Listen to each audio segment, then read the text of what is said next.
va parler de l'humilité. L'humilité, toujours, je suis persévérant dans mes actions, l'humilité et la joie. Alors, vous allez voir un petit peu. Je ne crois pas que vous attendez à la même chose que ce que je vais dire, mais vous allez comprendre, et pourtant.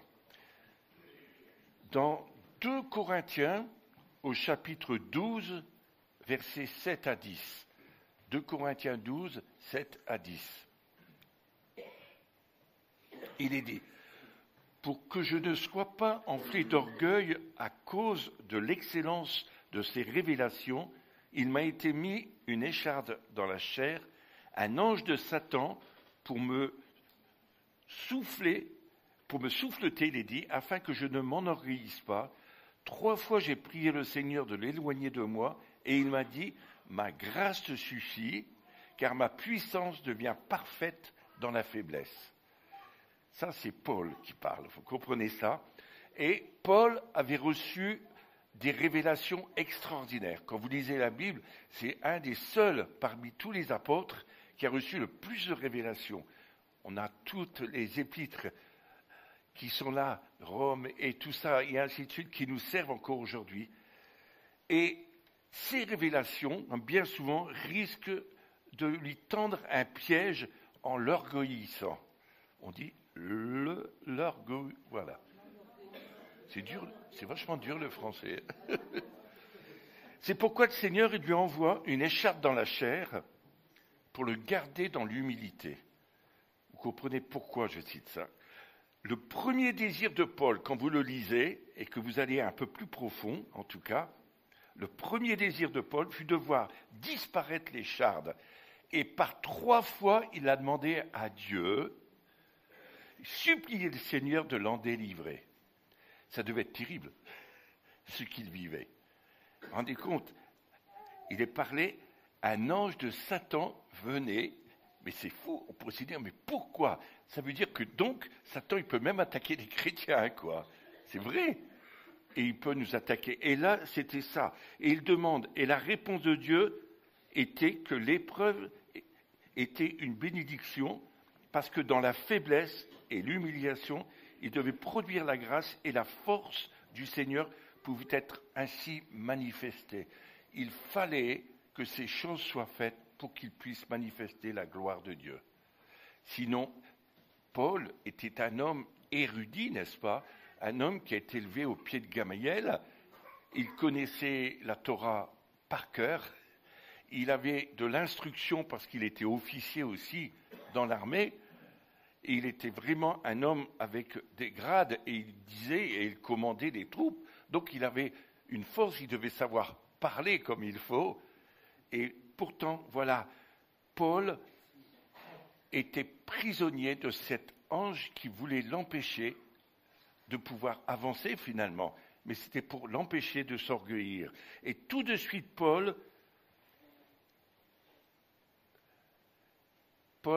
tout de suite, son épreuve, sous un jour tout nouveau, un lien se bornait à supporter ça et il se glorifia après à cause de ce que Dieu lui a laissé l'écharde et qu'il lui a dit « Ma grâce te suffit ». Et à partir de ce moment-là, Paul a changé complètement dans sa façon de voir. Il ne se plaignait plus de l'écharde, mais il était dans la joie de savoir que cette écharde lui permettait de vivre des choses encore plus grandes avec le Seigneur. Vous voyez la différence? Mais il a quand même résisté pendant 3 fois avant. C'est-à-dire, il était orgueilleux de dire, mais moi j'en veux pas, au nom de Jésus, va-t'en. Et puis il devait se battre contre tout ça. Je suis plus fort que tout ça. Combien il y en a qui se battent comme ça? Mais c'est Jésus qui gagne.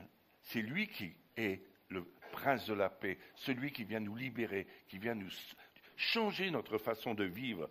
Et il a pris vraiment cette première leçon dans sa vie, je crois, c'est que l'humiliation est la source de bénédiction, de puissance et de joie. L'humiliation est une source de bénédiction, de puissance et de joie. Et je crois que ce n'est pas l'humiliation, comme on dit, tu vas manger la poussière, ce n'est pas du tout cet esprit-là que je dis. C'est l'humiliation, ça veut dire qu'il était vraiment comme touché par Dieu pour pas qu'il s'orgueillisse tout simplement de tout ce qu'il avait reçu. Et combien de fois dans nos vies, on a eu des moments où on s'est orgueilli quand vous vivez du succès, par exemple, que vous avez des réunions où il y a la puissance de Dieu qui se manifeste. J'ai vécu ça. Dans une réunion avec Jean-Marc, il y en a qui sont là aujourd'hui et qui étaient là ce jour-là. On vivait des grandes choses et puis Jean-Marc, après l'après-midi, il y avait un temps de repos, il dit « Hervé, on va aller visiter les cascades, tu veux venir avec nous ?» Et je lui dis « Non, moi, il faut que je remercie le Seigneur de ce qu'il a fait ce matin. » Oh là là, quel spirituel! Et eux, disent « Bon, Jean-Marc et puis, ils sont tous partis visiter les cascades. » Et moi, j'étais dans le chemin. « Seigneur, tu es magnifique. Merci de t'être servi de moi et tout. » Et d'un seul coup, mon pied prend un trou et mon pied claque. Je me suis foulé le pied, mon pied s'est mis à gonfler et j'entends le Seigneur qui me dit « Hervé, tu n'es qu'un orgueilleux. » Il dit « C'est que la grâce, c'est moi qui ai béni et pas toi. » Et moi, j'étais en train de remercier le Seigneur, vous vous rendez compte? Et alors que c'était l'orgueil, alors j'avais mal. Je dis « Seigneur, fais quelque chose. Ils vont rentrer tout à l'heure. De quoi je vais avoir honte quand même ?» Et puis, le Seigneur, il dit, non seulement je vais te guérir, mais il faut que tu leur dises ce que tu as vécu. Je dis, oh Seigneur, c'est beaucoup trop dur là, t'es trop. Et puis, alors je prie pour mon pied, il se remet, plus rien, il dégonfle. Je dis, waouh. Mais il dit, je veux que ce soir tu en parles. Et le soir, j'en ai parlé, j'avais honte. Honte quand je disais, je suis un orgueilleux. Je veux que tu te rappelles de ça. Et puis, après ce temps-là, il y a eu une onction telle que moi j'ai été visité par le Saint-Esprit, tout le monde a été visité, il y a eu des guérisons, d'ailleurs une des filles de personnes qui est ici, et elle avait le bras cassé, elle a été guérie, il y a eu plein de choses qui se sont passées, comme si Dieu, quand on se met devant lui et qu'on s'humilie, qu'on le laisse être Seigneur, alors et qu'on lui demande pardon, il nous pardonne notre péché, il nous relève et il nous donne une onction encore plus grande. Pour vous montrer que je suis un homme comme un autre, ça m'arrivait aussi une autre fois. Pas avec eux, mais là, c'était une grande réunion avec Fabienne Ponce et tout ça. Alors là, c'est encore plus terrible. Et puis, je parlais à toute la foule, c'était vraiment super, je donne des paroles. Puis je donne à une femme, son mari, il était capitaine de l'équipe de rugby, vous imaginez la balèze que c'était. Bon, et puis voilà, je donne une parole à cette femme et j'entends Jésus qui me dit « Hervé, c'est faux. » Je dis « Je l'ai dit, Seigneur. » Je dis « Oh non. » Je dis « Comment je vais faire ?»« Tu vas demander pardon devant tout le monde de ce que tu t'es trompé. » Je dis « Comme quoi, c'est tellement facile d'avoir un ministère quelque part, mais Dieu exige encore beaucoup plus de nous. » Et c'est ça que je voudrais expliquer, comme Paul, finalement, il exigeait de lui. Et alors, je me retrouve, je vais voir les responsables. Je dis, voilà, il faut que je demande pardon. Je me suis trompé. Ils m'ont dit, surtout pas, ils vont tous partir. J'ai dit, tant pis, je le dis quand même, parce que Dieu me le demande. Eh bien, alors, tu en prends toutes les responsabilités qu'ils m'ont fait. J'étais vraiment mal. Je dis, tant pis, je la prends, mais je veux obéir à Dieu plutôt qu'aux hommes. Et puis, j'ai commencé, la réunion d'après-midi arrive, et je me retrouve devant tout le monde. Alors j'avais une voix qui tremblait, puis je dis, je voudrais vous demander pardon. Ce mari était là, elle n'était pas là, elle s'occupait des enfants. Mais tout était filmé, puis vous voyez, c'était très bien organisé, leur truc. Et puis, j'étais en train de dire que c'était sa femme, mais quand je voyais le balai, je dis, là, je suis mort, il va me retourner une. Et je veux demander pardon et à lui et à sa femme qui n'est pas là, parce que la parole n'était pas juste. Et Dieu m'a demandé de leur demander pardon devant vous tous, et je vous demande pardon à vous tous aussi. Et après ça, un grand silence. Alors, un silence, ça fout la frousse. Les responsables, ils se regardaient les uns les autres.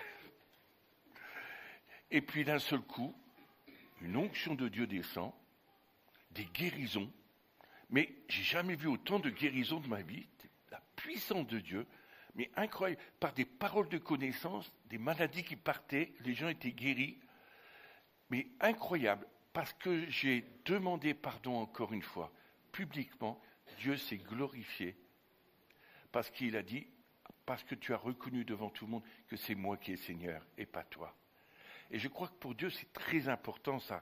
Paul avait reçu beaucoup aussi, et il fallait qu'il y ait cette écharde pour qu'il puisse comprendre que finalement, on rend gloire à Dieu pour ce qui se passe. Parce que c'était les enfants à vous, une fille à vous, madame, elle y était. Tu te rappelles plus? Oui, tu te rappelles? Voilà, je t'avais pas vu que tu étais là. C'est sa fille qui a été guérie. Donc elle pourrait raconter beaucoup, mais je crois que pour Dieu, l'humilité est quelque chose d'important. Et des fois, il est obligé de mettre une écharde dans la chair, comme à Paul, pour pouvoir qu'il ne s'orgueillisse pas, parce qu'il était sensible à ça. Et ça va vite à s'orgueillir. Vous savez, on ne s'en rend jamais bien compte. On ne le voit pas soi-même. Mais c'est quand on commence à rentrer dans les choses et que d'un seul coup, Dieu vous arrête en cours de route. Il vous dit, Hervé, ceci. Je dis, mais Seigneur, quand même, tu as bien vu, je t'ai travaillé pour toi, quoi? Mais non, il n'en a rien à faire. C'est la gloire revient qu'à lui seul. Et on ne se rend pas compte des choses que l'on fait. Mais quand on aura compris cela, il y aura une telle joie dans le ciel, et même nous-mêmes, parce qu'on commencera à vivre des grandes choses avec le Seigneur. Mais on n'en sera plus responsable, parce qu'on saura que c'est lui qui le fait. Et la volonté de Dieu, c'est de manifester sa puissance sur la terre. Il veut, au travers de son Église, montrer qu'il est tout puissant. Mais aujourd'hui, on ne le voit plus parce qu'on veut faire par nos forces. Alors, on connaît beaucoup de choses. Mais je crois que Dieu veut amener, voilà, comme il fait à l'Église aujourd'hui, il y a le doigt de Dieu et la main de Dieu qui se posent, et on sent qu'il y a, comme si on ne pouvait plus vivre beaucoup de choses, comme s'il n'était plus là, en fait. Mais il est là quand même, mais on ne le voit plus à cause qu'on est emprisonné. Et je crois que Dieu veut qu'on ouvre les yeux et qu'on commence à comprendre dans ces années qui sont devant nous qu'il va nous utiliser, qu'il veut nous utiliser dans la souffrance qu'il va y avoir sur la terre pour pouvoir manifester sa gloire, pour montrer la différence entre ceux qui le connaissent et ceux qui ne le connaissent pas. Et aujourd'hui, il a beaucoup de mal à montrer la différence. Je ne dis pas toi ou toi, mais dans l'ensemble des chrétiens. Vous comprenez le sens? Et je crois que Dieu veut nous apprendre ça.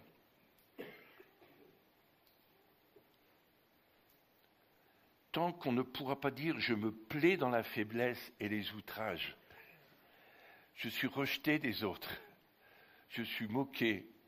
Tant qu'on ne pourra pas vivre ça et se réjouir de ce qu'on va vivre, alors je pense qu'il y aura encore beaucoup de travail du Seigneur dans nos cœurs pour nous rendre humbles quelque part. Il nous faut pour ça une nouvelle révélation de Jésus. Et on ne peut pas la créer nous-mêmes, cette révélation. C'est Christ qui nous montre. C'est Christ qui met le doigt comme il l'a fait pour moi. Mais tant qu'on ne le sait pas, qu'il n'a pas montré, qu'il n'a pas touché du doigt, et qu'on ne s'humilie pas devant lui, qu'on ne change pas dans notre façon de penser, alors il ne peut rien faire avec nous. Rien du tout. Et c'est ce qui se passe. Paul, c'était ça, cette nouvelle révélation du Seigneur Jésus qui lui a dit que maintenant, tu resteras avec ça, mais tu vivras des choses encore plus grandes. Et jusqu'au bout, il disait même qu'il luttait contre la chair et le sang. On peut tous imaginer de cet écharnin. Ça devait être terrible, terrible, terrible. On a plein d'idées, on a parlé des yeux qu'il avait. Il y en a qui ont dit qu'il y avait la maladie qu'on a en Afrique, le palu, et on a dit tellement de choses. Mais moi, je crois que c'est quelque chose qui est plus fort que ça, qui l'arrête dans son orgueil. Et quand on lit les choses, on s'en aperçoit. Il voulait et il devait avoir cette nouvelle révélation de Jésus, que c'est lui qui est Seigneur et pas Paul, par sa grâce. Et après, quand on lit les textes, on s'aperçoit, quand il parle aux Romains et autres, combien il dit de faire attention, de veiller, de ne pas se laisser piéger par l'orgueil, par toutes ces choses. Et je pense qu'il faut faire attention à tout ça. Je crois que la présence de Dieu seul peut révéler. et expulser le moi qui est en nous, ce moi orgueilleux. Et il n'y a que la puissance du Saint-Esprit pour ça. Expulser. J'aime ce mot. C'est comme la délivrance. Expulser ça. Et je crois que Dieu veut vraiment ça. Et il va nous débarrasser de tous ces désirs, de chercher quelque chose en nous-mêmes, de prendre part. Et moi, quand je regarde le jugement de Dieu actuel sur beaucoup de gens, mais je dis, s'ils avaient laissé Dieu peut-être les amener à être humbles devant le Seigneur. Oh mais c'est bien, il y a même des médecins. Voilà. Et je crois que le Seigneur veut vraiment nous aider. Il veut toucher nos cœurs, toucher nos vies. Il peut arriver aussi que des chrétiens avancés, des docteurs, des enseignants même, des fois, et des éminents hommes de Dieu, qui ont eu même peut-être des révélations célestes, c'est vrai, des expériences, mais qui n'ont jamais compris la leçon de l'humilité. Et on peut très bien avoir des dons, on peut très bien avoir des ministères et de ne pas avoir compris l'humilité. Je crois que Dieu veut ça, nous apprendre ça. Il veut qu'on se réjouisse dans notre faiblesse pour que lui soit glorifié. Se réjouir dans notre faiblesse, lui dire mais je ne suis rien, je ne peux rien, mais lui il peut tout, même au travers de moi. C'est formidable, je trouve. Et je crois que le danger de l'orgueil est plus grand et plus près de nous que nous ne le pensons. Et je crois que c'est très simplement au moment où on a de plus grandes expériences que l'ennemi nous frappe. Souvent, quand vous allez retourner chez vous, je ne suis pas prophète de malheur là, mais il va y avoir... Non, mais il y a ces attaques ou ces choses qui vont arriver, de réactions, même de gens qui vont peut-être vous provoquer. Et puis, comme ils l'ont fait à Jésus, quoi, tout simplement. Mais en même temps, il faut être fort, puis dire, mais celui qui est en moi est plus grand. Tant pis pour les outrages, mais moi je veux que Jésus soit glorifié. Et ce que vous avez reçu, vous pourrez le partager. Vous pourrez le partager à plusieurs, pouvoir prier pour les autres, transmettre aux autres ce que vous avez vécu, en pensant que Christ va se glorifier dans vos vies. Donc c'est important.